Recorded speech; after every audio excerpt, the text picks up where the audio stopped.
What's up, everybody? This is Aaron with the Unnamed Horror Podcast I'm sitting outside the UEC Theater in Russellville, Arkansas. Just got out of a late night screening of Final Destination Bloodlines, a movie which I'm sure a lot of people have already seen, and know a lot of people have already seen. I held off for different reasons, but tonight I decided it was either going to be this or Dangerous Animals. And I do still want to see Dangerous Animals. I think it's going to be really good.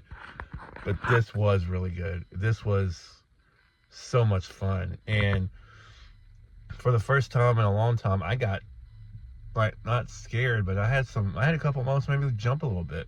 Maybe just kind of, didn't see that coming. Or, crap, that came quickly.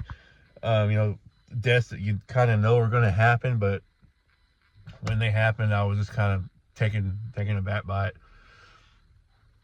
I thought the acting was really good. I thought the effects were really good. Was there some CGI in there? Yeah, there was some CGI in there, but who cares? I mean, it wasn't over the top or anything like that. It was stuff that probably needed to be CGI just to make everything look the way it needed to look. The opening scene, which is what these movies have become known for, is the opening and the ending, was probably, it may be my favorite out of all of them. It was so good, so well done. The characters, that's the one thing I noticed watching the movie. To me, the characters were so likable. Even the ones that you go, oh, I'm probably not going to like them, at least I ended up liking all of them, every character in the movie. The Tony Todd scene, very emotional. I was in a theater with probably about, 10 or 15 people. Because, again, it's a late night, Friday night late night, so not even a Saturday late night. And this movie's been out for over a month now, so people have seen it. And so it wasn't a big crowd, and nobody seemed to be, like, as soon as the movie ended, everybody got up and left. Nobody, cheered or laughed or anything during the movie, except for me. They probably got tired of hearing me, but I was, cracking up at some of the stuff that was said. Some good lines, some funny dialogue. A couple of characters that were probably funnier than they were supposed to be. I just found them humorous. That was a fun movie. And I think the last horror movie I went to see, I did one of these videos for as well, was Abigail, which I thought was a lot of fun too. This one was a different kind of entertaining fun. It was what a Final Destination movie should be. I am an unapologetic fan of the first three. I love them. I love 1, 2, and 3. 4, I did not care for at all. And I don't even know what it was. There were some cool moments. Like, I liked the drive-through car wash in part 4. I thought that was pretty good. The ending in the theater I thought was all right. But I thought the NASCAR at the beginning, while it should have been awesome, I thought it was just kind of cheap. I didn't really care for it too much. I liked 5. I liked 5 a lot. Not as much as the first 3, but I liked it a lot. I'm going to do another kind of full review later on down the line, most likely. So, and it may change, but right now, maybe it's just prisoner of the moment of just coming out of it. But this might be in my top 2. I think it might be in my top 2. And again, I absolutely love the first 3. I don't know where I would put it quite yet in the top 2, but it's certainly a top 2. Top 3 at the worst.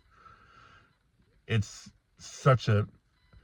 there were moments in it where I could feel my heart racing a little bit, and that just doesn't happen to me anymore. Like, something's going to happen, and they do a good job of kind of faking you one way and hitting you another a couple of times, which I thought was really cool. But yeah, man, I thoroughly enjoyed this movie. The actors were good. It's kind of sad what happens to a couple of characters. I mean, they're going to die, but it's like, you like them so much you don't want to see them die. The only complaint I have, and I've heard other people say this too, and now after seeing it, I understand what I'm talking about. The ending is very abrupt. Like, the last few moments doesn't have that epic ending that, 1 and 2 had. Especially 1 and 2. I think 3 had it as well, but 1 and 2 definitely had a really epic kind of prolonged ending, whereas this one, it's a really, really good, intense moments. It just happens really quick, like 5 to 7 minutes of screen time, maybe. Boom, done. And then you move on. And I'm trying to think of, I don't want to spoil it, even though it's been out for over a month. I want to do kind of a full-blown spoiler review down the road. I may even do like when it comes out on streaming, watching it, do a commentary on it or something. It was a blast. I had a lot of fun, and the music was sensational. They you didn't really get we didn't get Rocky Mountain High. I don't remember getting Rocky Mountain High through the entire movie. I heard people say that it was, but that it was in there, but I don't remember hearing it. But you got some really good covers of some other classic musics, and the story. Everybody complained about there not being a story, or the lack of plot, which I get so tired of hearing because, first of all, it's a Final Destination movie. You know what the story is going in, or at least you should. But I actually thought this movie did have a story. I thought it had a really good story. I like the family aspect, the fact that everybody's related, not just a bunch of random people thrown together by the situation, which I liked it in the other movies, but it's not that in this one. It's a family, and it's all coming after the family. So I'm gonna give this movie a I usually do it in a point system out of 10. I'm probably gonna give it a 9. And again, maybe I'm being prisoner of the moment because I just left the theater and I'm still kind of on that high. And that's one thing that worried me is I haven't slept much today. I worked last night, haven't slept much today. I was like, I really want to go see a movie. And I thought, well, hopefully it's not boring and I fall asleep. No, I got energized during that movie. It was really energetic and fun and just fantastic. Loved it. So yeah, I'm going to give it a 9. I'm not even going to question myself about it. And check it out, man. If you could still see it in the theater, if it's showing locally to wherever you are, go see it in the theater because it's worth seeing on the big screen.